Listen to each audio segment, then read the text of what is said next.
ঈশ্বরচন্দ্র বিদ্যাসাগর বিশেষ স্কুল পরিদর্শক হিসাবে মাসিক 200 টাকা ও সংস্কৃত কলেজে প্রিন্সিপাল হওয়ায় আরও 300 টাকা, সর্বমোট 500 টাকা বেতন পেতেন প্রতি মাসে। ব্রিটিশ আমলের সরকারি কর্মচারীদের বেতন তাহলে কেমন ছিল? খান সামাদের বেতন ছিল 5 টাকা। টোপদার বা লাঠিয়ালদের বেতনও একই। রাজবাবুর্চি, গরু বা ঘোড়া চালকদের বেতনও 5 টাকা করেই ছিল। জমাদার বা পিয়ন, খেদমতদার, বাবুর্চি সহকারী, পালকি বাহক ও পরিচালক ধোপা পেত 3 টাকা করে। জমিদারদের পেয়াদারা, মশালচি অর্থাৎ যারা রাস্তায় লোকদের পথ দেখাতো, এরা পেত 2.5 টাকা করে।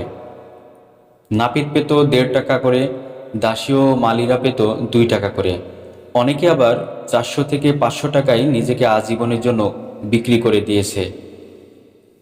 পাকিস্তান আমলে সরকারি চাকরিজীবীদের বেতন কেমন ছিল? পাকিস্তান আমলে একজন উপসহকারী প্রকৌশলী ও সহকারী প্রকৌশলীদের বেতন 400 থেকে 800 টাকার মধ্যে ছিল। পাকিস্তান আমলে দ্বিতীয় শ্রেণীর কর্মচারীদের বেতন ছিল 600 থেকে 800 টাকার মধ্যে। গাড়ি চালকদের বেতন ছিল 200 টাকা থেকে 300 টাকার মধ্যে। আর ব্যাংকের মধ্যম সারির কর্মকর্তাদের বেতন ছিল 300 থেকে 350 টাকার মধ্যে।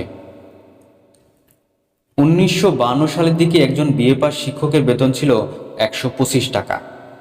শ্রমিকদের শ্রমের মজুরি ছিল দিন প্রতি 10 টাকা থেকে 15 টাকার মধ্যে। 70 ও 80 দশকে বাংলাদেশে শ্রমিক কর্মচারীদের বেতন কেমন ছিল? 70-এর দশকে একজন কলেজ শিক্ষকের বেতন ছিল 450 থেকে 500 টাকা। 1985 সালের দিকে শুরুতে বিসিএস ক্যাডারদের বেসিক বেতন ছিল 1650 টাকা।